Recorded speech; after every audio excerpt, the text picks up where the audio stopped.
Erev Tov, Shiur, Refoua Shelema, Miriam Badrachel, Betor Shahole Amecha Israël.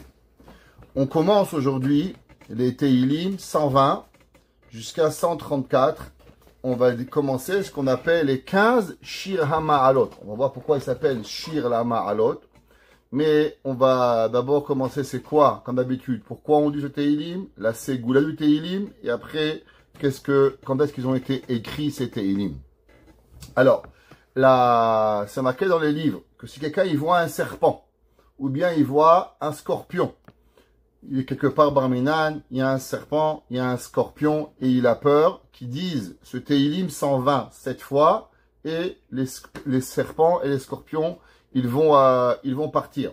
Si quelqu'un il a une souffrance, comme on va dans Teilim, quoi qu'il lui arrive, comme souffrance physique, spirituelle, émotionnelle, alors qu'ils disent ce Teilim, et qu'après ils demandent à Kadosh Baruch Hu de le sauver. Quelqu'un il a n'importe quelle difficulté, il dit ce Teilim, et après s'il te plaît Hachem, sauve-moi de telle et telle difficulté, à Kadosh Baruch Hu, il va l'aider. Quelqu'un qui a de la difficulté à dormir. Alors, il y a des gens, malheureusement, ils souffrent d'insomnie. C'est une vraie souffrance, l'insomnie, qui n'arrive pas à dormir. J'étais à Marseille et quelqu'un m'a dit qu'il souffrait d'insomnie. Ça fait des semaines qu'elle ne dormait pas. Je lui ai dit, dis les 15 Shir HaMa'alot tous les soirs avant de dormir. C'est une ségoula pour pouvoir arriver à s'endormir et à perdre l'insomnie pour pouvoir y arriver.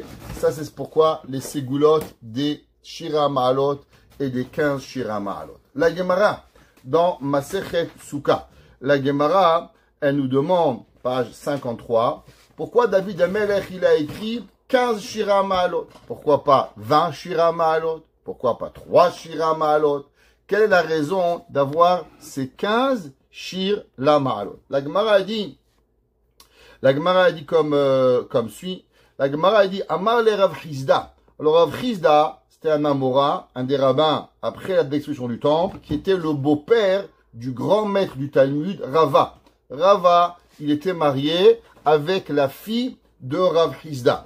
Alors, un des rabbins, il a dit, Rav Chizda il a demandé à un des rabbins qui était devant lui et on appelle ça les agatot. C'est quoi les agatot? Dans le Talmud, on pourrait dire, le Talmud, il est partagé en deux parties. Il y a les parties qui sont la halacha. Par exemple, comment on fait tel mitzvah, comment on fait le schéma, comment on fait les brachot, comment on fait le lulav, comment on fait les mezuzot. Toutes ces parties des mitzvot, comment accomplir ces mitzvot, elles sont débattues dans le Talmud. Qu'est-ce qui est permis Shabbat? Qu'est-ce qui n'est pas permis Shabbat? Comment on jeûne Kippour, qu'est-ce qu'on fait pas? Il y a les lois, ce qu'on appelle les halachot du Talmud. En général, toutes les halachot que vous allez voir dans le Shulchan Aruch, elles sont tirées du Talmud. Ou Bavli, ou Yerushalmi, ou dans les deux Talmuds, elles sont expliquées. Et après, il y a les conclusions qui nous sont données, ou par le Talmud lui-même, ou par les commentateurs comme Rashi, Tosfot, Rambam, Ramban, et ainsi de suite, jusqu'à Rabbi Yosef Karo au XVe siècle, qui va écrire le Shulchan Aruch. Ça, c'est la partie, ce qu'on appelle Halacha du Talmud. Dans le Talmud, il y a une autre partie qui s'appelle la Haggadah. C'est quoi les Haggadot? Principalement, ce sont des commentaires que Chachamim m'ont donné sur des versets et aussi des histoires qui est dans le Talmud, qui nous expliquent un petit peu la façon de vivre. On va appeler ça, entre guillemets, du moussar, de la morale, pour pouvoir arriver. Toute la morale que l'on tire, elle est basée sur les Haggadot du Talmud. Alors, c'est généralement basé sur des versets, et de ces versets-là, on apprend une morale de vie pour pouvoir étudier.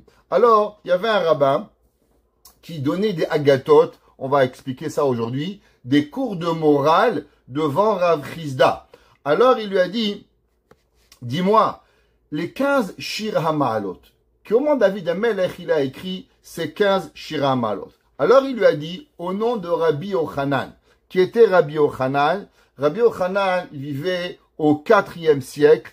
Il est le rabbin qui va écrire le Talmud Yerushalmi, très connu, avec son élève ami Rish Lakish, qui était ce fameux brigand qui va devenir par la suite un grand talmudiste un des plus grands talmudistes du 5e siècle, Rabbi Shimon ben Lakish, et Rabbi Yochanan va être le beau-frère de Rabbi Shimon ben Lakish. Alors ce rabbin dit à Rav Chizda, il dit voici un enseignement de Rabbi Yochanan. Rabbi Yochanan était le grand maître de Jérusalem, de tout le Talmud Yerushalmi, c'était Rabbi Yochanan le grand maître.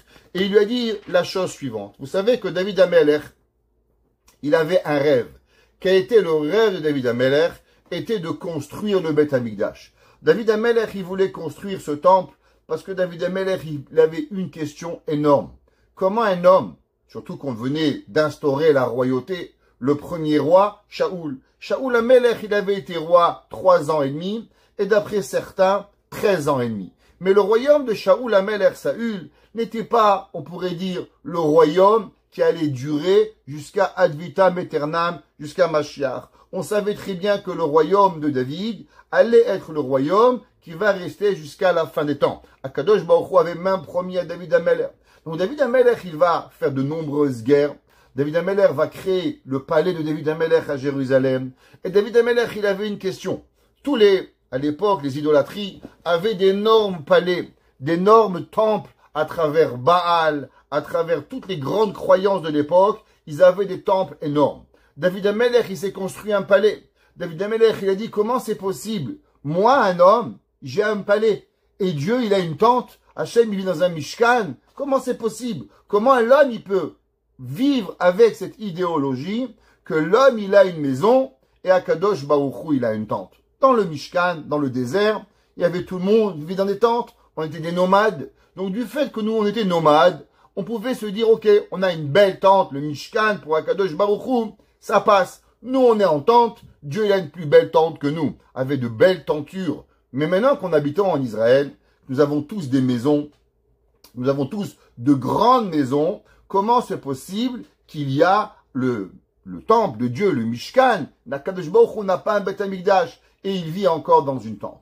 Juste au passage, je vais vous dire, Talacha. Vous savez qu'il y a un interdit à l'homme d'avoir une maison plus belle que la synagogue. Qu'est-ce que ça veut dire? Vous savez, à l'époque, il n'y avait pas comme maintenant plein de petites synagogues.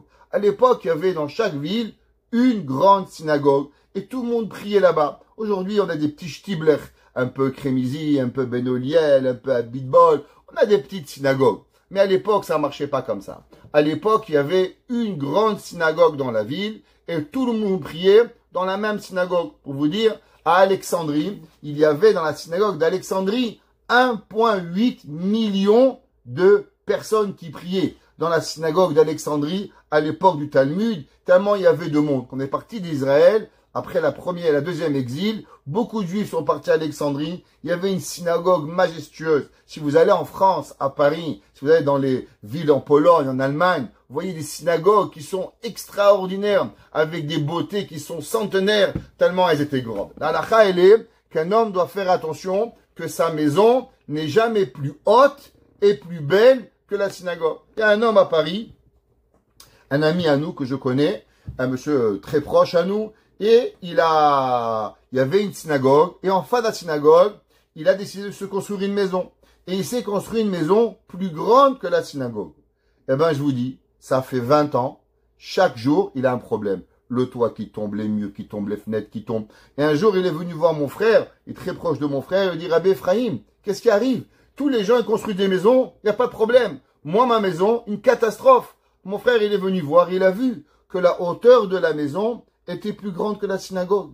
Et tu sais que c'est marqué dans Rabbi Yehuda Chassid. Rabbi Yehuda Chassid qui a vécu au 8e siècle, comme quoi toute personne qui construit une maison plus haute que la synagogue, la maison, elle ne pourra pas exister, elle va avoir que des problèmes. Il a dû vendre sa maison, tellement il avait des problèmes. Donc, David HaMelech avait beaucoup de difficultés à devoir avoir une maison qui était plus belle que le temple et la résidence de Akadosh Baruch Hu pour pouvoir y vivre. David HaMelech va vouloir créer les fondations du temple. Quand il va créer les fondations, que vous sachez, le temple, il est sur une montagne et il fallait construire de très profond des fondations. Je ne sais pas si vous avez déjà été au Kotel. Alors à côté du Kotel, vous pouvez voir les fondations du temple, Je suis un peu fatigué, excusez-moi.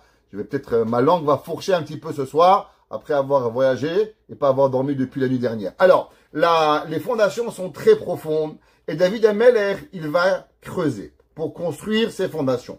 Combien il va creuser David Ameller? 1500 coudées. Alors, à peu près 750 mètres vont être les fondations du temple. La Gemara, elle raconte qu'au moment où David Ameller, il a créé ses fondations, et on va voir que David Ameller, il va, à chaque 100 coudées, il va amener des sacrifices pour Akadosh Baruch Hu, pour pouvoir arriver à créer ses fondations. Au moment où il va arriver, à la fin des 1500 coudées, il va découvrir un puits. Quel était ce puits? Pas un puits d'eau, mais un puits d'abîme. Alors vous savez que le monde, au début de la création du monde, c'est marqué Bereshit bara Elohim. Et Hashamayim ve'et haaretz, au commencement, Dieu créa le ciel et la terre. Ouais.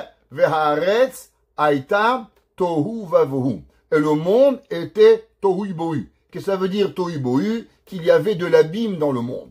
Akadosh Baruch Hu, il a pris toute cette abîme-là et il a renfermé dans un endroit. Cet endroit, il s'appelle Tehom. Cet endroit que David Ameller, il a creusé, et en creusant, il a cassé ce couvercle de ce puits d'abîme, et l'abîme, elle commençait à monter et à envahir le monde. Et à ce moment-là, David Ameller, il a eu une question.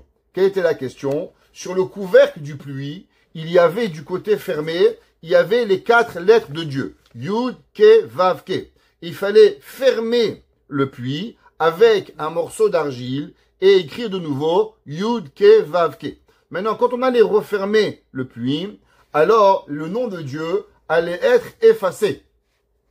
Alors David Ameller, il a demandé la question, est-ce qu'il était permis de écrire sur cette argile le nom d'Hachem, Yud, Ke, Vav, Ke, en sachant que le nom de Dieu allait être effacé. Alors vous savez qu'un des halachot à la Torah, une des 613 mitzvot, il vous est interdit d'effacer le nom de Dieu, Chas v'Shalom. Par exemple, un sofer, il écrit une mezouza, et maintenant il y a le nom de Dieu, il a fait une erreur, la mezouza, elle doit être changée.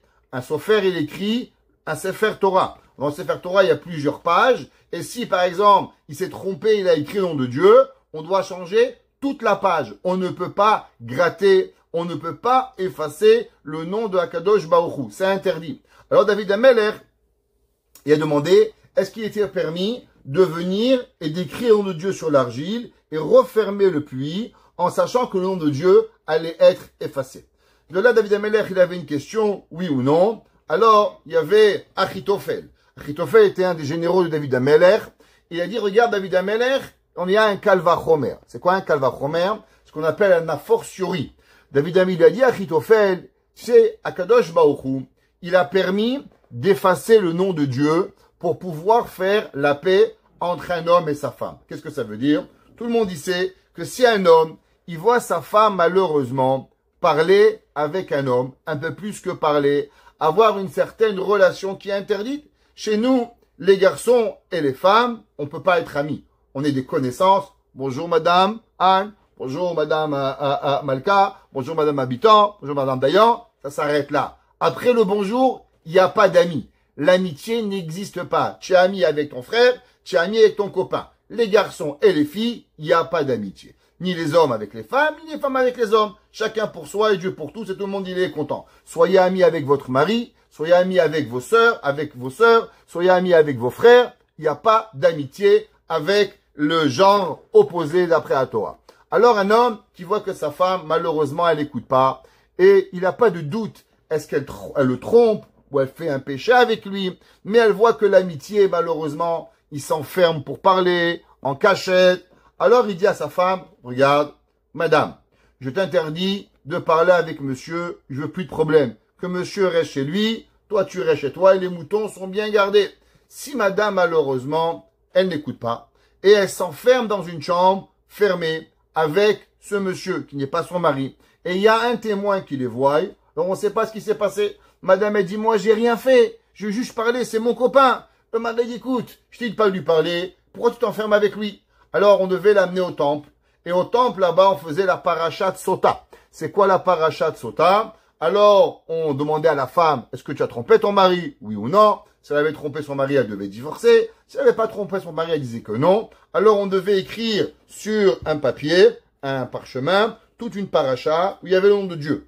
On effaçait l'encre et madame, elle buvait l'encre. Si madame, elle avait pas fauté, elle était bénie par toutes les brachot de la Torah. Si elle avait des enfants petits, elle avait des enfants grands. Elle avait des enfants gros, des enfants maigres. Elle avait des enfants pas en bonne santé, des enfants en bonne santé. Toutes les brachot de la Torah venaient sur la madame à cause que son mari ne l'a pas cru et son mari a douté de elle. Si elle avait la difficulté à enfanter, elle avait la facilité à enfanter. Si elle n'avait pas d'enfants, elle recevait des enfants. Toutes les brachot qu'elle voulait, du fait que son mari l'a déshonoré, alors Akadosh Baruch Hu, il a bénissé. De l'opposé, malheureusement, si madame, elle avait, oui, trompé son mari, alors elle sautait. Comme le passouk qui dit sauta, veut du mot sauter, et elle gonflait, et elle explosait, et malheureusement, elle mourait. Alors Achitophel, il a dit, regarde, si déjà, une femme et un homme, ils se bagarrent, et Dieu, il permet d'effacer son nom pour pouvoir faire la paix entre un homme et sa femme. Regarde comment Akadosh Baruch Hu, il n'a pas d'honneur. Akadosh Baruch Hu, il est prêt qu'on efface et de transgresser la Torah pour amener la paix dans un foyer. À plus forte raison pour pouvoir amener la paix dans le monde, on a le droit d'écrire le nom de Dieu, de refermer le trou et de façon à ce que le monde y puisse revivre. Alors David Amelech, il va écrire sur cette argile Yudke Vavke, il va refermer, toute la bim va re-rentrer et David Amelech, il va arrêter de construire le temple. À ce moment-là, David Amelech, il va composer les 15 Shira Ma'alot, depuis le chapitre 120 jusqu'à 134. Pourquoi 15 Shira Ma'alot? Alors je vous avais dit que David Amelech, il avait creusé combien? 1500 coudées. Alors qu'est-ce que ça veut dire? Shir la Ma'alot, Shir la Me'ot, un chant pour les 100. Par rapport aux chaque 100 coudées que David Amelech, il avait creusé, alors 15 fois 100, on sait encore compter, 1500. C'est pour ça que David Amelech, il va composer les 15 Shir HaMa'alot qui vont venir. Ces 15 Shir HaMa'alot sont des chants extraordinaires. Après, quand on a construit le temple, alors vous devez savoir, le temple, il est construit sur une montagne. Et on va creuser pour construire le temple, et il y avait plusieurs niveaux. Alors, d'un niveau, ce qu'on appelle la Hazara, de la Hazara à la Ezrat Nashim.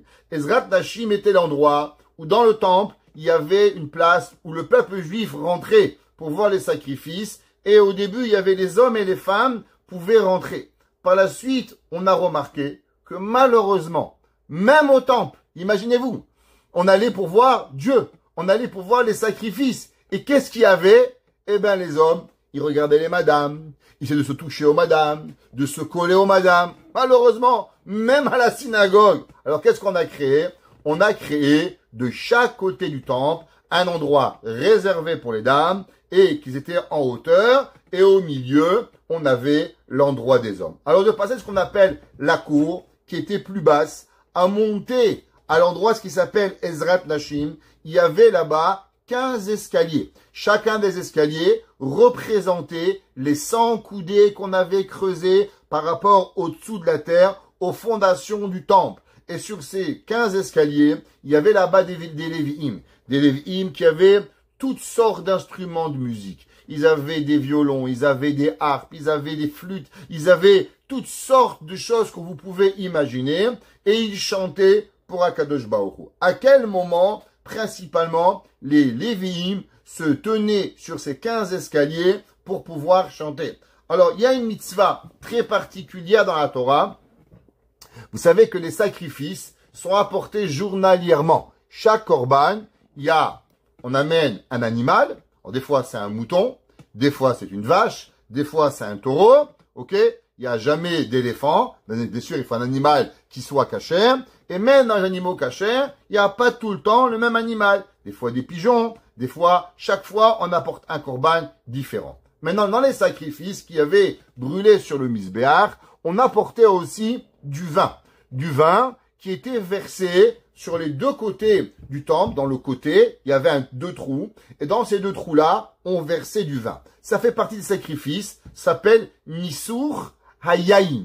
Alors, principalement, qu'est-ce que ça veut dire? On versait du vin dans le trou, que ce trou descendait jusqu'au Tehom, jusqu'à l'abîme où David Amelech, il avait creusé. Alors, ce trou-là était connecté au centre de la terre. Maintenant, durant la fête de Sukkot, vous savez qu'à Sukkot, qu'est-ce qu'on prie? On prie pour l'eau.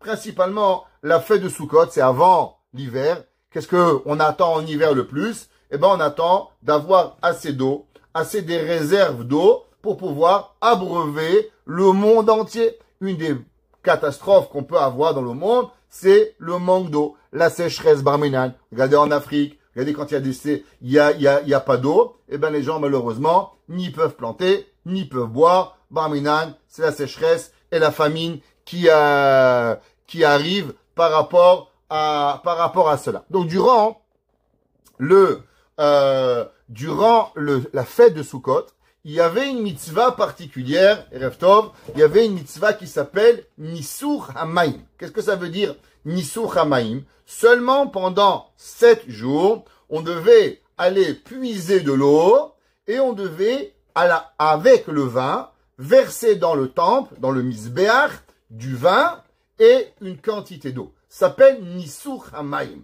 Maintenant, au moment où on allait puiser cette eau-là, alors, durant toute la nuit, avant de puiser l'eau, durant tout Jérusalem, avec des millions de personnes à Jérusalem, on faisait ce qu'on appelait Simcha Bet HaShoeva, la joie du moment où on allait puiser l'eau. Alors le Talmud, dans Masechet Sukkah, il nous explique quelle joie il y avait, comment les rabbins dansaient, comment les Kohanim dansaient, comment la lumière de Jérusalem était illuminée à travers les lampadaires, huile, qui brûlait dans tout Jérusalem. La Gemara a dit que durant la fête de Sukkot, quand on faisait Simcha Bet HaShoeva, on pouvait vérifier son blé. Est-ce qu'il y a du blé ou il y a une pierre? Juste avec les lanternes énormes qui étaient allumées dans le Beth Amikdash, avec la lumière qui brûlait. Et entre autres, il y avait des chants. C'est pour ça qu'aujourd'hui, il est coutumier, chez tous les Juifs, durant Chol HaMoed Sukkot, alors on fait encore des soirs de chant et de danse durant Chol HaMoed, ça s'appelle Simcha Bet HaShoeva, la joie au moment où on puisait l'eau pour pouvoir l'apporter le lendemain matin dans les sacrifices journaliers de Sukkot, non seulement du vin plus eau. Donc toute l'année on amène que du vin, durant Sukkot qu'est-ce qu'on amène? Vin plus eau, ça s'appelle Simcha Bet HaShoeva. Dans ces moments-là de joie euphorique qu'il y avait dans le temple, les Lévi'im se mettaient sur ces 15 escaliers et ils chantaient les Shir HaMa'alot avec des milliers et des milliers d'instruments de musique qui arrivaient. Donc ces 15 escaliers, Shir la Ma'alot, c'était des étages, Ma'alot veut dire monter, de monter de la Hazara, de la cour, à arriver à la cour des femmes, ce qu'on appelait, parce que les femmes étaient permises à cet endroit-là, et les femmes avaient leur place réservée dans le temple qui s'appelle à Ezrat Nashim, alors montant, quand on apportait l'eau, les Lévi'im chantaient sur ces 15 escaliers-là, et c'est par rapport à ça qu'il y a les 15 Shir Lama. Le Shir, Ma'ala, monter, par rapport à quoi? Par rapport au moment où on montait l'eau. Pourquoi Ma'alot? À cause, comme on a expliqué, qu'il y avait par rapport aux 15 fois 100, Mea, 15 fois 100, alors on chantait et on montait. Alors, ça c'est par rapport au mot Shir HaMa'alot qui était arrivé. Commençons à arriver à cela. Il y a dans le Radak il dit que ce chant-là, Shir la Ma'alot, c'est aussi par rapport à la montée des Juifs vers Jérusalem. Vous savez, la Gemara dit que Jérusalem est plus haut que toutes les montagnes d'Israël. Donc, d'ouvrir d'Israël, on dit je monte à Jérusalem.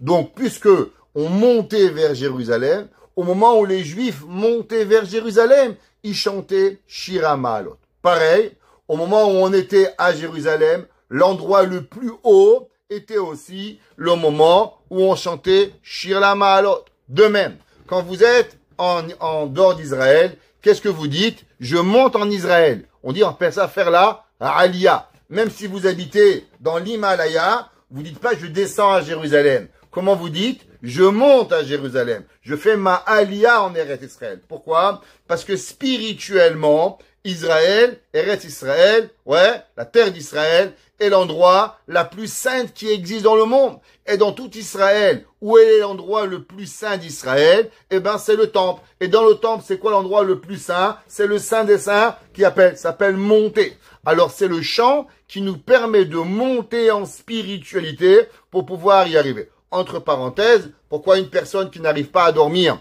alors il va lire les Shira Ma'alot, comme on a dit au début du cours, parce que qu'est-ce que ça veut dire un homme qui n'arrive pas à dormir? Alors, les goïms, ils vont vous dire, vous êtes trop stressé. D'après la Torah, c'est votre âme qui a peur de monter à cause qu'elle a peur de rester là-bas. Alors, elle a peur que vous allez mourir. Alors, l'âme, elle a trop peur, alors elle veut rester. C'est comme quelqu'un. Ils ont des traumatismes de sortir de chez eux. Pourquoi? À cause qu'ils ont peur d'un accident qui pourrait leur arriver. Alors, ils restent à la maison. Pareil, une personne qui souffre d'insomnie, c'est son âme qui n'arrive pas à laisser son corps. Alors, pour pouvoir la faire monter chez Dieu, alors on lui chante les 15 Shira Ma'alot, et ça aide la personne à pouvoir arriver, que son âme monte chez Akadosh Baruch Hu, et qu'elle puisse redescendre avec certitude de pouvoir arriver, pas avoir peur de dormir. Le verset, il dit, Biyadecha avkid ruchi Hashem padita elemet. C'est marqué dans le Zohar que Akadosh Baruch Hu ne prend jamais l'âme de quelqu'un quand il dort. Vous avez jamais à avoir peur de mourir en dormant. Ça n'existe pas. Quand Hachem, on lui donne quelque chose, alors Hachem, il le rend. Akadosh Baruch Hu, vous donnez un cadeau, un picadon, vous donnez à Dieu votre âme à garder. Akadosh Baruch Hu, il n'est pas voleur. Dieu d'abord, il vous rend. Vous pouvez mourir après, mais n'ayez jamais peur de croire que vous allez mourir en dormant. Ça n'existe pas. Biadecha, afkid ruchi Hachem, padita elemet. Le verset, il dit que Akadosh Baruch Hu, il rend l'âme à la personne. Si on donne en dépôt à quelqu'un, il est obligé, la personne, de vous le rendre. Il ne peut pas le garder. Pareil Dieu, il vous donnez un neshama le soir, vous faites un petit dodo, le lendemain, Akadosh Baruch Hu, il vous rend votre âme. N'ayez jamais peur de dormir. Voilà, faut pas dormir toute la journée aussi. Mais ne croyez pas que vous allez mourir en dormant. C'est une peur qui est goy dans la Torah. Un homme, il va dormir. Akadosh Baruch Hu, il lui rend sa neshama. Et pour aider sa neshama à monter, alors vous avez les 15 Shira Ma'alot. Pareil, le peuple juif en montant vers Israël, ou de Israël à Jérusalem, ou de monter de niveau, c'est ça, c'est 15 Shira Ma'alot qui sont montés. Et c'est comme ça que le Radak, il explique pourquoi ça s'appelle Shir la Ma'alot. Le chant de la montée, ou d'Israël à Jérusalem, ou de Jérusalem au sein des saints, ou bien dans dehors d'Israël à venir en Eretz Israël. David HaMelech, il écrit Shir HaMa'alot El Hashem Batsara Tali. Alors, le chant que j'ai chanté à Dieu, Batsarata.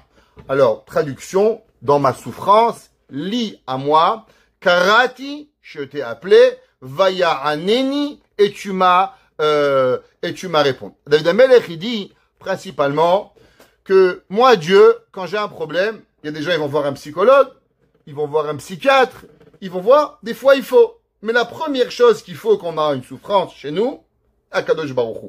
L'homme, il appelle Dieu. David HaMelech, il dit, quand moi je prie Dieu, Dieu, il m'écoute. En vérité, Dieu, il écoute tout le monde. Seulement, des fois, on n'aime pas la réponse. On raconte toujours, il y avait un jour un homme, il est parti voir le Chafetz Chaim. Il a dit, rabbin, j'ai prié pour être riche, et Dieu, il m'a pas répondu. Il dit, oui, t'as répondu. Il dit, elle est où la richesse? Il a dit non, seulement t'as pas voulu écouter. La réponse que Hachem, il nous donne, des fois, elle n'est pas ce qu'on veut, mais Hachem, il répond toujours.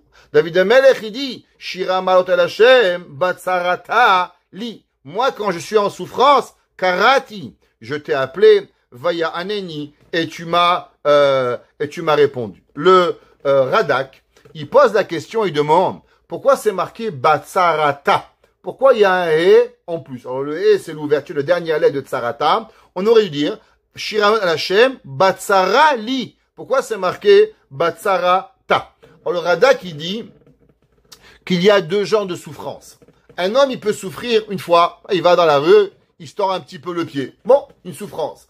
Mais il y a des souffrances répétitives. Il y a des gens où malheureusement, ils se lèvent le matin, un problème avec leurs enfants, et ça n'arrête pas, leur père, leur mère, leur frère, leur mari. La souffrance, elle est en continu. Ceux qui connaissent un petit peu, on a fait pratiquement aujourd'hui plus de 3 ans de cours dans Teinim. On a vu comment David Amelech, il souffre. David Amelech, il a souffert depuis qu'il était petit. Son père, ses frères, son beau-père, après il est devenu roi, tous les gens qui ont voulu le tuer. David Amelech, il dit la souffrance de David a été pas momentanée. La souffrance a été pas ponctuelle. Mais la souffrance de David, elle était journalière. À chaque moment dans sa vie, même sur son lit de mort, David Amelech, ses enfants se sont bagarrés. Qui va lui prendre la place? Ils ont voulu même le tuer pendant qu'il est là. Son fils a voulu le tuer, lui piquer ses femmes. Malheureusement, la souffrance de David Amelech, elle était à chaque moment de sa vie. David Amelech, il dit, Batsarata. Dit le Radak, chaque fois que vous allez voir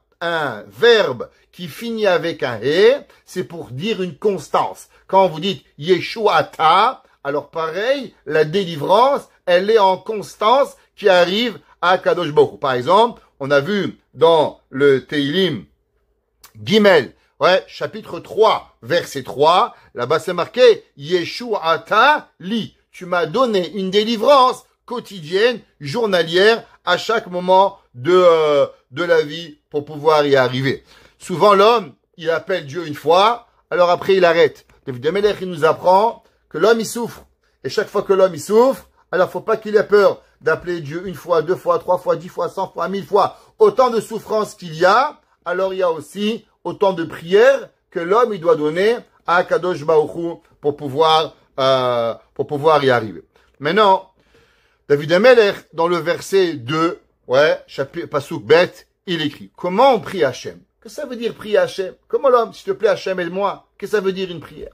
David Amelech, il dit, Hachem, Dieu. Hachem, on sait, Yud Kevavke, c'est Rahamim, pas la miséricorde, pas la rigueur. Atzila nafshi, sauve mon âme.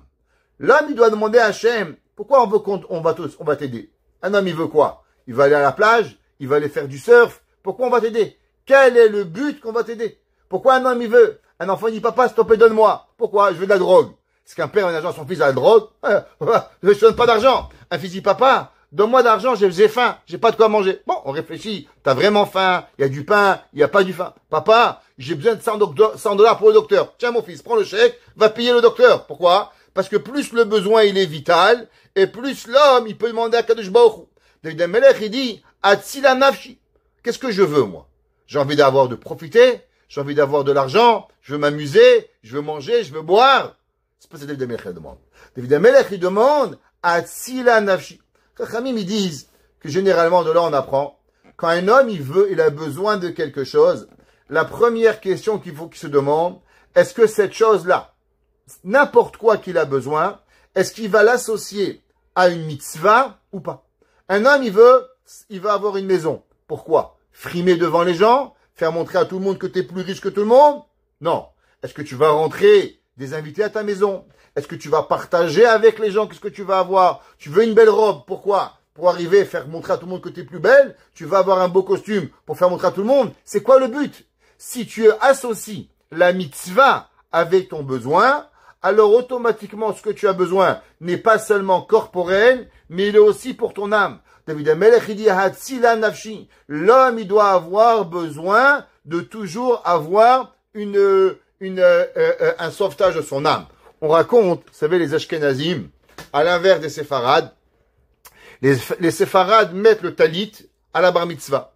Les Ashkenazim, ils mettent le talit au mariage. C'est pour ça que la coutume, elle est que la kala, elle offre à son khatan un talit. Pourquoi? Parce qu'au moment où ils vont se marier, alors elle lui offre. C'est une coutume que tout le monde fait aujourd'hui, mais cette coutume, elle vient de où plus? Elle provient plus des Ashkenazim que des Séfarades. Alors les Ashkenazim, on raconte comment un homme, il priait pour avoir une femme. Dieu, donne-moi une femme. C'est pas joli, donne-moi une femme. C'est pas comme ça qu'on prie. Je veux me marier. Comment on prie chez un homme qui veut se marier? Les Ashkenazim, ils disaient, Dieu, donne-moi un talit. Alors, pour avoir un talit, il faut que j'ai une femme. Alors, vous priez, Dieu, s'il te plaît, donne-moi un talit. Et les femmes, elles disaient, Dieu, s'il te plaît, donne-moi la chance pour acheter un talit. À qui elle va acheter un talit? À son mari. La femme, elle demandait, Dieu, donne-moi la possibilité d'acheter un talit. Et le mari demandait, donne-moi un talit. Alors, pour avoir la mitzvah, la prière de la femme a été répondue et la prière du mari a été répondue. Et il se met. Melech, il dit, da Hashem atzila nafshi. Que ma prière, d'abord, elle soit pour sauver mon âme, plus que pour sauver mon cœur, mon corps. Maintenant, misefat sheker milachon remia. Melech, il emploie ici deux termes. Misefat sheker, on va traduire littéral, après je vais vous expliquer. Des lèvres mensongères, milachon remia, et de la langue trompeuse. Alors, quelle est la différence entre le mensonge et la tromperie? Pourquoi David Amelech, il écrit Sefat Sheker, des lèvres mensongères, et Milachon Remia. Le Ibn Ezra, il explique et il dit que ici, ça parle en vérité que des gens qui disent des mensonges pour pouvoir y arriver. Alors aujourd'hui, on va voir bientôt dans les versets, mais on vit dans un monde de mensonges. Plus que jamais, le monde aujourd'hui, vous savez, ça a été publié par Donald Trump, on l'a pas écouté, comme quoi le monde vit dans un mensonge. Vous savez qu'aujourd'hui, il y a une comité qui s'est basée, que ça fait déjà 3 ans que Joe Biden, président des États-Unis, n'était plus en contrôle de la Maison-Blanche. Ça fait des années que M. Trump, il dit, attendez, c'est pas possible, le mec, il est malade, il n'arrive pas à parler, il sait pas différence de blanc, non, c'est pas vrai, c'est pas vrai, c'est pas vrai. Aujourd'hui, il y a un comité à la Maison-Blanche des sénateurs américains qui sont en train de voir que ça fait 3 ans avant la fin du mandat que M. Biden n'était pas là. Ça veut dire qu'il y a un pays, 400 millions de personnes, et on nous a bluffé. Il n'est pas là, le gars. Comment c'est possible? Les gens peuvent nous mentir, et le monde vit dans un mensonge tellement grand qu'on n'arrive même plus à savoir la vérité et le mensonge. Le Ibn Ezra, il dit, Misefat Sheker, qu'est-ce que ça veut dire? Que ça vient ou d'un homme, ou d'un peuple qui raconte des mensonges. Il y en a qui disent que David Amelech, ici, il parle pas d'un peuple, mais il parle de lui. David Amelech, il avait 2 personnes qui étaient très cons, David Amelech. Un d'entre eux s'appelait Doeg HaAdomi. Doeg HaAdomi était proche du roi Shaoul et il créait énormément de friction entre le beau-père de David, parce que David Amelech était marié avec la fille du roi Shaoul, qui était Michal, et David Amelech. Et qu'est-ce qu'il disait? Que David Amelech, il était à chaque moment en train d'essayer de truquer et de créer un coup d'État pour prendre le royaume de Shaoul. Et Shaoul, ça l'excitait jusqu'à qu'il a voulu tuer le roi David. Mais tout ça était faux. David Amelech ne voulait pas le royaume, et David Amelech, il savait très bien que Shaoul devait vivre certains montants d'années avant que lui devienne roi. Donc David Amelech, il essayait pas de lui voler le royaume, mais qui c'est qui était par tous les moyens en train de chauffer la machine, mettre de l'huile sur le feu? C'était Doeg HaAdomi. Doeg HaAdomi, il essayait. Pareil, David Amelech, Doeg HaAdomi, il a raconté sur la ville de Nov. Tout le monde y sait que David Amelech, il s'est sauvé dans la ville de Nov à Kohanim, où là-bas David Amelech, il est arrivé mort de faim. Et ils ont donné à David un peu de pain. Et Doeg, il a dit que la ville de Nov, elle a aidé David à se sauver, et ils sont pour David. Alors malheureusement, Shaoul, il va faire tuer la ville de Nov, où là-bas il y avait 80 hommes qui méritaient d'être porteurs du Saint des Saints de Cohen Gedolah, pour Lovche Me'il, qui était là-bas, et malheureusement ils vont tous être tués à cause des mensonges de Doeg HaAdomi. David Amelech, il dit, Atzila nafshi, misefat sheker. L'homme de quoi il doit faire attention? Que les gens ne disent pas de lui du mal. Vous savez, beaucoup de gens, ils disent, moi, monsieur le rabbin, je fais ce qu'il y a, et le reste, je m'en fous. Ça marche pas comme ça, le peuple juif. Le peuple juif, il ne peut pas dire, moi, je fais ce que je veux, et que les gens y parlent. Le verset, il dit, Vatem tiyu nikim, me Hashem ou me Adam. L'homme, il doit être propre de Dieu, mais aux yeux des gens aussi. Tu peux pas aller croire je fais rien et après ça arrive. Souvent on dit mais monsieur le rabbin, pourquoi? Madame, monsieur, qu'est-ce que tu fais? Tu fais des choses qui ont l'air bizarres. La Torah nous interdit plein de choses de peur que l'on croit que ça fait partie des interdits de la Torah. David Amelech, il dit, Misefat Sheker. Les gens, ils racontent des mensonges de moi pour pouvoir y arriver. Pareil, le monde, David Amelech, il dit, comment les goïms et les nations du monde vont faire du mal au peuple juif à travers des mensonges. Regardez, ouvrez les nouvelles aujourd'hui. Moi, si j'étais pas juif, je serais pro-palestinien. Il y a tellement de nouvelles, ils sont là, on les tue, on les massacre, on leur fait, on leur donne. Tu vois ça du matin au soir, à la fin tu crois. Tu sais plus quelle est la vérité, la réalité. On a oublié le 7 octobre, on a oublié les guerres de 68, on a oublié la guerre de 48, on a oublié qui a envoyé des missiles sur un pays, et on donne nos condoléances aux Iraniens. Monsieur Macron, il a donné les condoléances au peuple iranien. Faut être complètement fou, faut oublier ce qui se passe dans l'histoire. Mais la réalité, elle est quoi? C'est que le monde, il vit dans le mensonge. Et si on fait pas attention, ouais, on peut vivre sa vie, et on écoute, et on croit que c'est ça le monde. David Amelech, il demande, Dieu, aide-nous. Que les gens ne mentent pas. La vérité, c'est la vérité. Blanc, c'est blanc, noir, c'est noir. On demande rien d'autre. Mais au moins, qu'on connaisse la vérité. Le Talmud, dans la Gemara, dans Masechet Sota, il dit à la fin, page 49b, il dit, quel va être un des signes de la fin des temps? Quel est un des signes? On veut savoir quand est-ce qu'on arrive. Et le Talmud, il dit que un des signes de la fin des temps, à Emet ne Ederet. La vérité, elle va disparaître. L'homme va vivre un vie, pas les rabbins, les gens, en général. On va pas savoir qu'est-ce qui est bien, qu'est-ce qui est mal, qu'est-ce qui est vrai, qu'est-ce qui est faux. On n'arrive plus à s'en sortir, à savoir c'est quoi le bien et le mal, la vérité, le mensonge. David Amelech, il dit, l'homme, il doit prier. Atila nafshi, misefat sheker. S'il te plaît, Akadosh Baruch Hu, sauve à un titre individuel, ou à un titre communautaire, ou à un titre de peuple, le mensonge que l'homme, il doit arriver et qu'on n'essaye pas de nous tromper. Maintenant, on a posé une question. Quelle est la différence entre le mensonge et la tromperie? Quelle est la différence entre Sheker et Rémia? David Amelech, il a dit deux adjectifs, mensonge et tromperie, c'est qu'il y a une différence. Alors, quelle est la différence? La différence entre Sheker, c'est quand un homme, il ment. Par exemple, je dis, moi, j'ai vu Madame A à Toronto. Elle n'était pas à Toronto, elle était à Montréal. Quand tu peux mentir? Un jour, un homme, il m'a dit, monsieur, vous n'étiez pas là-bas.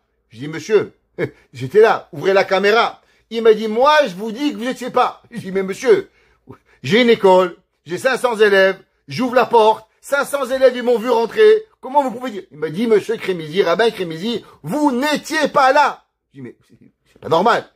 C'est comme ça. Sheker. L'homme, je dis, monsieur, allez demander. Il n'y a rien. Il a décidé que tu n'étais pas là. Qu'est-ce qu'on peut faire? Rien. Il a parlé. Alors, 10, ils n'ont pas cru. 3, ils ont cru. 500, ils n'ont pas cru. 50, ils ont cru. Malheureusement, les dégâts, ils ont été faits. Et là, le mensonge, en le répétant, les gens, ils arrivent à croire. L'homme, il peut croire un mensonge. Pourquoi? C'est quelque chose qui n'est pas vrai. Mirma, c'est pas pareil. C'est quoi Mirma? C'est raconter un élément, une histoire, mais d'une façon qui n'est pas très correcte. Par exemple, je peux écrire un titre au journal. 2 terroristes tués. Ou je peux écrire 2 Palestiniens abattus.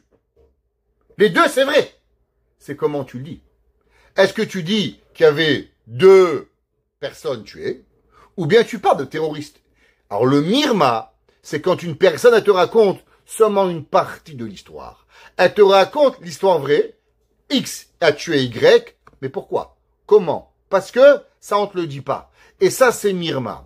David Amelech, il dit, l'homme, il doit demander à Dieu, à titre personnel ou à titre communautaire, que la vérité, elle doit être là. Pas de mensonge. Et à part ça, que quand on raconte la vérité, alors on la raconte de la façon qui est réelle et ne pas être là. Pareil, par exemple, Doeg Adomi. Doeg Adomi a dit 2 choses. D'abord, il a dit que David Amelech, il essaye de prendre le royaume de Shaoul, ce qui était faux. Et numéro 2, il a raconté qu'on a donné du pain à David, ce qui était vrai. Mais quelle est la raison pourquoi on a du pain à David? Est-ce qu'on a dû donner du pain à David pour aider David? On a du pain à David parce que David il était en train de mourir. Alors il y a Sheker et il y a Rémia. Il a dit David Amelech, regarde le mal qu'il m'a fait Doeg. Doeg il m'a fait deux mal. Un, il raconte des mensonges. Et même ceux qui racontent de vrai, il manipule la vérité pour pouvoir y arriver. Maintenant, il y a, dans la Mirma, il y a encore quelque chose de plus grand. David Amelech, il dit, Milachon Rémia. Qu'est-ce que ça veut dire? Alors, Rémia, c'est marqué dans le Radak, le Ibn Ezra, que ce sont souvent des gens qui vont essayer d'être vos amis. Ils viennent, ça va, comment tu vas David, comment tu vas Israël, quand tu vas Shlomo. Ils viennent et ils prennent de l'information de chez vous. Et après qu'ils ont pris l'information, ils te plantent un couteau dans le dos. Ça s'appelle Rémia. Ça veut dire que quoi? Qu'il essaye d'être gentil et qu'il te soutire l'information. Mais après qu'il ait l'information, malheureusement, qu'est-ce qu'il fait? Il vient et il te poignarde pour pouvoir y arriver. C'est pour ça que David Amelech dit Sefat Sheker. C'est quoi Sefat? Quand un homme il parle, tu vois les lèvres qui bougent. Un homme il a, qu'est-ce qu'il parle? Tu vois ses lèvres qui bougent. Maintenant la langue, c'est caché. Vous voyez pas ma langue qui bouge. Pourquoi? Parce qu'elle est cachée. David Amelech il dit le mensonge, on peut voir. Il dit Rabbi Krimizi n'était pas là. Ouvre la caméra, demande à 500 enfants, il est là. J'ai madame, elle était pas là. Madame Yaakov était pas là. Monsieur Kenzi, je dirais, oui, il était là. Je l'ai vu de mes propres yeux au cours mercredi soir. C'est clair, je peux pas inventer. Il est là. Il est présent. Le sheker, c'est quelque chose que tu vois. Le lachon, la langue, elle est cachée, et là, elle te trompe. Parce qu'elle te fait croire quelque chose, mais en vérité, elle n'est pas là. C'est pour ça que David Amelech, il a dit, Sefat sheker et lachon Rémia. Un, c'est visible, et un, c'est caché, et ça que l'on doit prier. David Amelech est dans le verset 3. Maïten lach ou maïosif lach. Qu'est-ce que ça va te donner et qu'est-ce que ça va te rajouter? Les shon Rémia, la langue trompeuse. Alors, de quoi ça parle? La Gemara, dans Masechet Ta'anit, page 8a. La Gemara a dit, de quoi ça parle ce verset? Ça parle des gens qui disent la médisance. Alors, c'est quoi la médisance? La médisance, c'est vrai. Par exemple, moi, malheureusement, j'ai vu quelqu'un faire une action qu'il fallait pas la faire. C'est vrai. Parce que si c'est pas vrai, c'est pas la shonara. Ça s'appelle motzi shemra. Sortir du mal. C'est pas vrai. C'est pas ça. La shonara, c'est vrai. Tu as vu la chose faire. Seulement, tu vas et tu racontes à tout le monde. Tu sais qu'est-ce que j'ai vu? J'ai vu un tel, il s'est bagarré avec sa femme, j'ai vu un tel, il a fait. Tu dis la vérité. Seulement, tu racontes à ton monde. Il a volé, il a fait ci, il a gardé l'argent et il a fait. Maintenant, qu'est-ce que tu as de tout ça? Est-ce que tu as un plaisir? Tu n'as aucun plaisir pour pouvoir arriver. La Gemara, elle dit, pourquoi le lachon hara, la personne qui raconte la médisance, elle est comparée à un serpent? Vous savez, dans la Torah, le Yetzer hara, il a différents noms. Entre autres, il a un nom qui s'appelle le serpent. C'est quoi le serpent? La Gemara a dit un lion. Vous savez qu'un lion, il aime manger. Le lion, il va, il prend une gazelle, il la mange. Baruch Hashem, bon appétit. On raconte, on blague. Qu'est-ce qu'un lion, il dit quand il voit une biche? Bon appétit. Ok? Alors, il la mange. Maintenant, un tigre, il mange. Maintenant, qu'est-ce qu'il fait le serpent? Le serpent, généralement, c'est le seul animal dans le monde qui pique pour rien avoir. Il pique et il tue sans avoir aucun plaisir. La Gemara a dit, le lachon hara, qu'est-ce qu'il a? Le gars, il prend le téléphone, son copain, sa copine, son père, ça va, t'as entendu? Maherpat, qu'est-ce que tu as gagné avec tout ça? Est-ce que tu as gagné? Est-ce que tu profites? Ouais? Alors pourquoi? Si tu as un intérêt, c'est pas lachon hara. Exemple, un homme, il appelle, il dit, moi, tu connais Rachel? C'est un bon chido pour ma fille. Non, regarde, Rachel, elle est cambrioleuse de banque. La marie pas. Ok, c'est permis. Je vais donner mon fils à marier. Je veux savoir avec qui je veux le marier. C'est un bon garçon, un mauvais garçon, une bonne fille, une mauvaise fille. Je vais engager quelqu'un. C'est un bon travailleur, pas un mauvais travailleur. C'est pas lachon hara. Je dois savoir la vérité. C'est pas lachon hara. Lachon hara, c'est quand quelqu'un, il raconte du mal sans avoir aucun intérêt. Le verset dit, Maïten lecha. Qu'est-ce que ça te donne? Mayosiflach. Qu'est-ce que ça te rajoute? Les Shon Remia. Pour pouvoir arriver. Le verset, il nous dit, oh, la personne qui dit à l'homme, il doit se rappeler, quand tu parles, quel intérêt tu vas avoir avec cela. Le Chida, on va voir plus tard, mais le Chida dit que c'est incroyable. Il dit que ça veut dire Maïtenach. Vous savez qu'une personne qui dit la Shonara, une personne qui dit de la médisance sur quelqu'un, alors imaginez-vous, moi j'ai 1000 mitzvot, 10 000 mitzvot, je sais pas, peut-être j'ai 1000, peut-être 10 000, je sais pas combien. Un homme, il dit la Shonara, qu'est-ce qui se passe? Toutes les mitzvot que j'ai fait, si je dis la Shonara, je les perds tous. La personne à qui j'ai dit la Shonara, il prend tous mes mitzvot. Moi, j'ai fait 10 000 mitzvot. À la Shonara, plus rien. J'ai tout perdu. Il dit le Chida, Maïtenach. Qu'est-ce que tu vas donner? Qu'est-ce que tu vas garder? En disant le mal, la médisance, malheureusement, non seulement tu n'as pas gagné, mais en plus, tu as tout perdu. Tous tes mitzvot que tu as pu, pour pouvoir le faire. Maintenant, c'est quoi la médisance? Comment on peut expliquer à quoi ça ressemble la médisance? David Amelech, il écrit dans le verset 4. Dalet. Chitze giborim. Des flèches d'hommes forts. Shenunim im gechale retamim. Alors, qu'est-ce que ça veut dire? Des flèches d'hommes forts aiguisées avec chauffées à la chaleur. Alors, qu'est-ce que ça veut dire ça?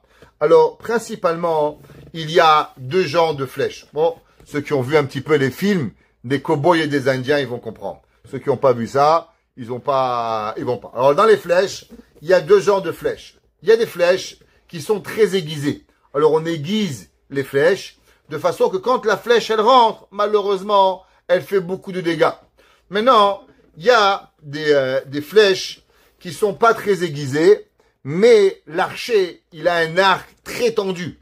Et lui, il va tirer avec une force. Alors, quand il va tirer, même si la flèche, elle n'est pas aiguisée, mais la force avec quoi elle va venir, elle va pénétrer. Barminan, Dieu préserve, une balle de pistolet.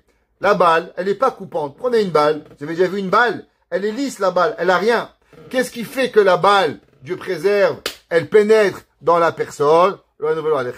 C'est la force qui fait qu'elle va rentrer. Elle rentre à des centaines de kilomètres à l'heure. Alors, elle rentre Barminan et elle fait un dégât chez la personne.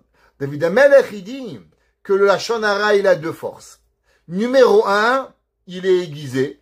Alors qu'il soit tiré de loin ou qu'il soit tiré de proche, il fait mal. Et à part ça, c'est une pierre aiguisée que même si elle vient de proche, alors elle peut faire mal. Mais maintenant, quand la Lachon Hara, il vient d'un homme fort, et en plus elle est aiguisée, alors le mal, il est terrible. David Amelech, il dit, qui dit la Lachon Hara sur moi? Doega Adoni, Achitophel, des gens, grandes personnes, qui avaient une puissance dans le peuple juif. Et malheureusement, qu'est-ce qu'ils faisaient? Ils envoyaient chez moi des flèches puissantes qui pouvaient pouvoir arriver. Le Seporno, il dit, qu'est-ce que ça veut dire? Im gechale retamim. Alors il dit, le Seporno, ça parle des flèches indiennes. Vous savez, les Indiens, qu'est-ce qu'ils faisaient? Les Indiens, ils trempaient le bout de la flèche dans du poison. Alors, comme ça, même s'ils touchent un petit peu la personne, alors, pour pas qu'il enlève la flèche et qu'il a rien, Barminan, le poison, il le tue. Alors, il a dit, David Amelech, que les gens, ils m'envoient des flèches empoisonnées. Qu'est-ce que ça veut dire?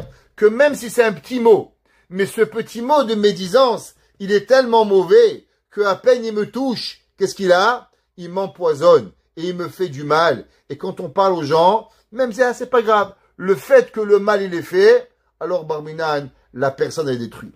Le Ibn Ezra, il dit que c'est pas exactement cela. Le Ibn Ezra, il donne une autre explication. Il dit, vous savez que dans la vie, le frottement, il chauffe, ok? Prenez quelque chose qui voyage. Exemple, vous savez Einstein, ok? La relativité. Einstein, il a demandé est-ce que l'homme pourrait aller voyager à la vitesse de la lumière. Einstein, il a dit, toute chose qui voyage à la force de la lumière va devenir lumière. Pourquoi? À cause que le frottement à travers les atomes va automatiquement le rendre en fusion et il va brûler. Seulement la fusion, elle existe dans tout. Prenez une voiture qui roule très très vite, les voitures de course, touchez la voiture, elle est bouillante. Pourquoi? La friction sur l'air, elle va venir et elle va chauffer et elle va brûler. Il dit là, Ibn Ezra, pareil. Il dit que quand une flèche, elle va vite, alors la fusion de l'air qui touche à travers le temps, elle devient chaude et elle va brûler. Pareil la shonara. La médisance, le fait que quand tu envoies un mot, les gens ils pensent que la voix elle est rien, c'est pas vrai. Exemple, prenez votre voix, allez devant une montagne et parlez, qu'est-ce qui va arriver? Il va y avoir un écho. À la montagne, elle a 500 mètres, 1000 mètres, 2000 mètres, tu vas entendre. Plus la montagne elle va aller loin, et plus la friction elle va aller, et elle va faire, et elle va revenir. On appelle ça l'aller et le retour du son. Ceux qui connaissent un petit peu la musique, ils savent quand vous parlez, par exemple. Nous, notre métier, c'est de parler. Quand il y a une synagogue, qu'elle n'a pas un bon retour de son, vous parlez 1 heure, vous perdez votre voix. Vous avez, j'étais à Miami un jour, une énorme synagogue, acoustique, terrible. Au bout d'1 heure, plus un son qui sortait. Pourquoi? À cause que l'acoustique, il est mauvais. Si vous criez, vous parlez fort, il n'y a pas de retour, il faut parler très fort pour que les gens vous entendent, et vous arrivez pas. À l'inverse, un bon acoustique, à peine vous levez la voix, le son, il est propagé, vous arrivez. Donc le son aussi, il a un frottement dans l'air. Il dit, le Ibn Ezra, dans la médisance, il y a des gens, ils parlent, pas seulement à toi, pas à lui, à tout le monde. Et la friction de la parole, elle rentre chez tout le monde, un peu chez lui, un peu chez lui, un peu chez lui, un peu chez lui, un peu chez lui, et à la fin, tout le monde, il a écouté le lashon hara, et la personne, elle va être détruite pour pouvoir arriver à être détruit. Pareil, ok, le Rashi, il explique, et il dit l'homme, il doit savoir. Les gens, ils pensent que on fait du mal, et il n'arrive rien. Dans le monde, ça n'existe pas le rien. Le rien, le néant n'existe pas. Un homme, il fait du mal. Vous croyez que ça reste en vain? Vous croyez qu'il n'y a pas yesh din v'yesh dayan? Vous croyez que la vie, vous faites du mal et ça s'arrête là? Vous pensez comme ça. Mais sachez que c'est faux. Ça peut prendre 1 an, ça peut prendre 10 ans, ça peut prendre 100 ans. J'ai écouté une histoire.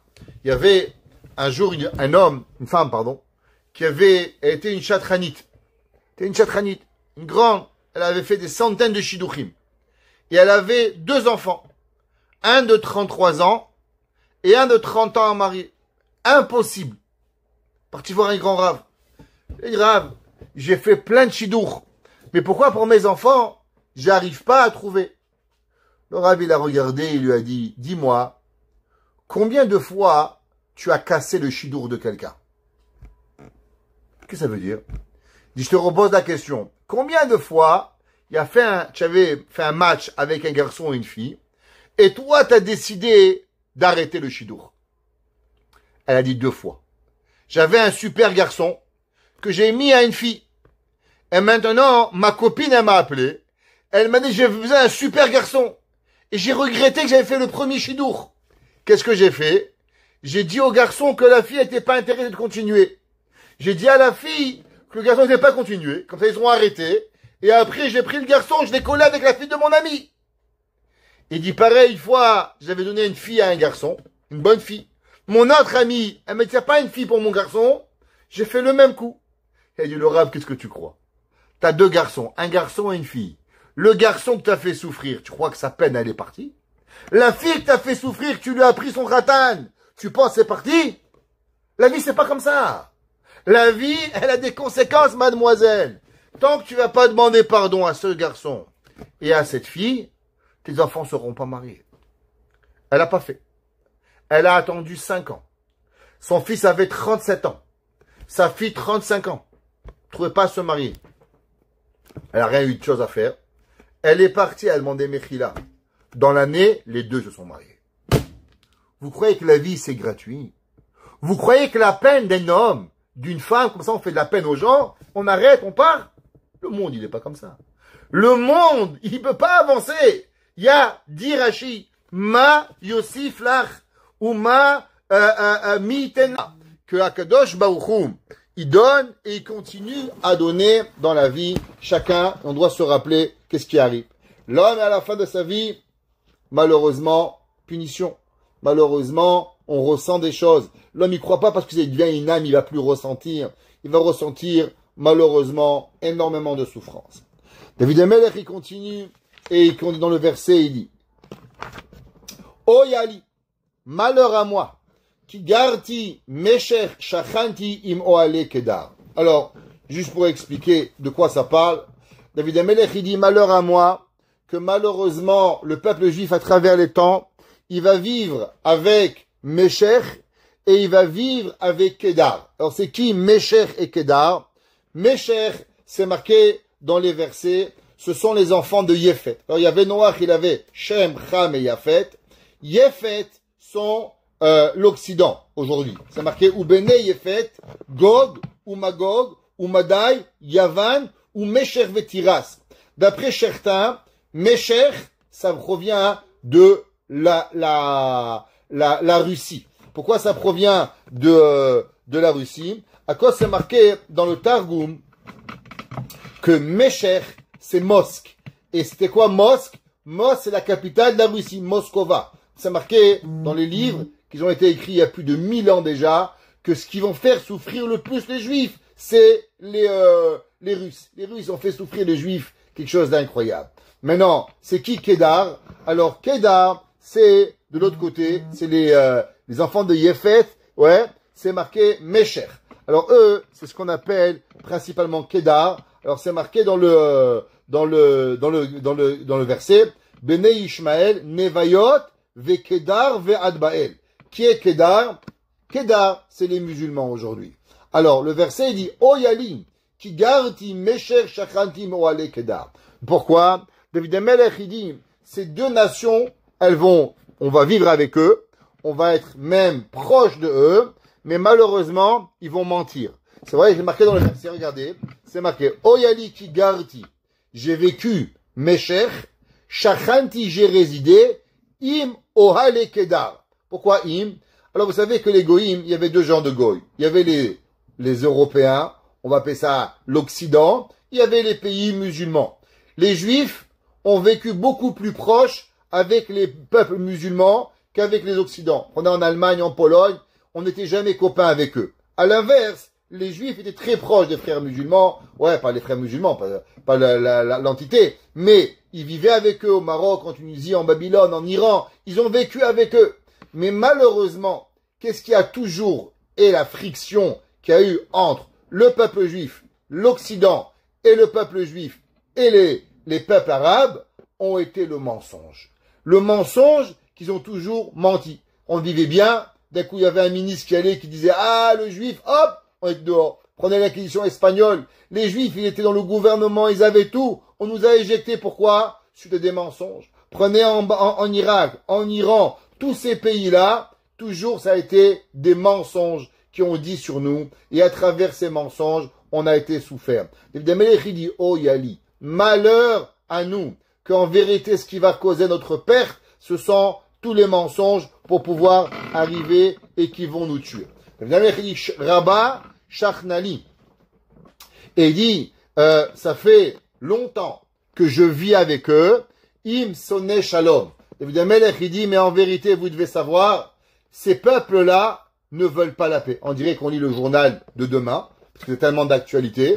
Évidemment, il a écrit, il y a plus de 3000 ans, vous devez savoir, David Amelech, que tous ces peuples qui nous font croire qu'ils veulent la paix, non seulement ils veulent pas la paix, mais ils sont sonnés shalom. Ils haïssent la paix. Prenez aujourd'hui le Hamas, on veut faire la paix, ils veulent pas. On arrête la guerre, rendez nos otages. Non, on veut la guerre. Ok, tu veux la guerre, bon, prends la tête. On perd des hommes, des enfants, des amis qui meurent, Barminan, et après on nous dit à nous qu'on veut pas la paix. La réponse, c'est David Amelech, il dit, malheureusement, on vit avec eux, mais ils haïssent la paix. Ani shalom, vechi adaber ema la milchama. David Amelech, il dit que nous, on parle de paix. Ani shalom. Moi, je suis un homme de paix. Le peuple juif, il veut la paix. Pourquoi? Tant qu'il n'y a pas de paix, il n'y a pas de présence divine, il n'y a pas de sainteté. La paix, elle est vitale pour nous. La paix, elle est un besoin vital du peuple juif. Tous les jours, on dit, Baruch ata Hashem, amevarech et amo Israël, bashalom, birkat kohanim, ouais, yevach Hashem vishmerecha, yirachem panadecha vichoneka, issa panadecha viasem lecha, shalom. Comment on finit? Shalom. La paix, c'est une vie chez nous. Les Vikings, ils vivaient de la guerre. Il y avait des peuples que leur vie était la guerre. Notre vie à nous, elle est quoi? Notre vie à nous, elle est la paix. L'homme, il doit vouloir la paix. L'homme veut la paix. Seulement, malheureusement, beaucoup d'entre eux, qu'est-ce qu'ils veulent? Ils veulent pas la paix et ils veulent la guerre pour pouvoir y arriver. Beaucoup de personnes, c'est marqué dans les livres saints, c'est marqué dans la Kabbalah, qu'en vérité, beaucoup de personnes, ils nous font croire qu'ils veulent la paix. Et il dit, Rabbi Nachman de Breslev, il dit que malheureusement, vous savez, qu'est-ce qui empêche la véritable paix d'arriver? Qu'est-ce qui empêche? Ce sont les mitzvot. Un homme qui fait des mitzvot, mais malheureusement, il fait pas des mitzvot pour Dieu. Il fait des mitzvot pour lui-même. Il y a des gens, ils vont à la synagogue. Pourquoi? Parce que c'est sympa la synagogue. Un bon kidouche, il y a des copains. Prie pas pour Dieu. Il y a des gens, ils vont faire du chesed pour que tout le monde y voit. Donc ils donnent pas de la bonté parce qu'il faut de la bonté. Ils veulent qu'on dise, ah, lui, super, il est généreux. Ils ont des raisons pour pouvoir le faire. Alors une personne qui est comme ça, elle pourra faire des mitzvot, mais le véritable test, est-ce qu'en vérité il est une bonne personne ou pas, c'est à combien tu aimes la paix. Un homme qui aime la paix profondément, alors ça veut dire que ses mitzvot, elles sont vraies.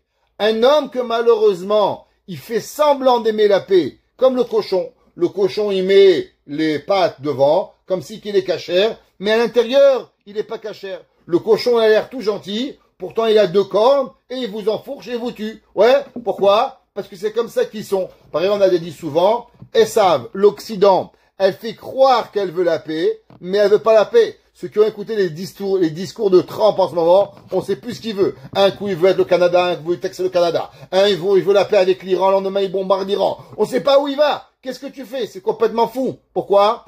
Esav, 376, Gematria Shalom. Pourquoi? La même valeur numérique que la paix. Parce qu'il y a des gens qui vous font croire qu'ils veulent la paix, mais pourtant, à la fin, ils ne veulent pas la paix. Ils ont qu'une seule envie, c'est l'envie de la guerre. Il y a des gens, il dit Rabbi Nachman de Breslev, ouais, dans ses enseignements, qu'il y a des gens qui ne vivent que de guerre.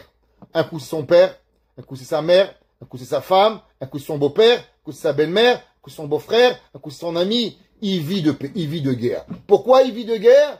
Parce qu'en vérité, à l'intérieur de lui, il n'y a aucune mitzvah qui est vraie. Toutes ces mitzvot, il ne les fait seulement pour les gens. Il n'y a aucun respect d'Akadosh Baruch Hu. C'est pour ça que David Amelech, il écrit Ani Shalom. Il y en a qui vous disent qu'ils sont de paix. Vechi Adaber. Mais quand je parle, Hema la milchama, il veut la guerre. Il vous fait croire qu'il veut la paix. Mais c'est pas vrai. Le vrai test de savoir si un homme il est vrai ou un homme il est faux, c'est à savoir est-ce que sa parole elle est vraie, est-ce que sa condition elle est vraie, est-ce que ses mitzvot sont vrais, mais pas avoir, d'un côté, comme on a dit au début, avoir des mots gentils, mais en vérité, à la fin, la personne, il essaye que de créer de la guerre et de pouvoir y arriver. Et tout ça, c'est quoi? À travers le mensonge, à travers les gens tordus, à travers la tromperie que l'homme, il a. Et David Amelech, il a dit, Hatzila nafshi. S'il te plaît, Dieu, sauve mon âme. Sauve mon âme, que j'ai une bouche qui dit la vérité, que j'ai un cœur qui est droit, que ce que je fais envers Hachem, alors automatiquement, je fais de la vérité, ce qui me donnera pour pouvoir arriver, bien sûr, pas avoir seulement des mots de paix, mais avoir plus que des mots de paix, des actions de paix. Baruch Hana Leolam. Amen ve Amen.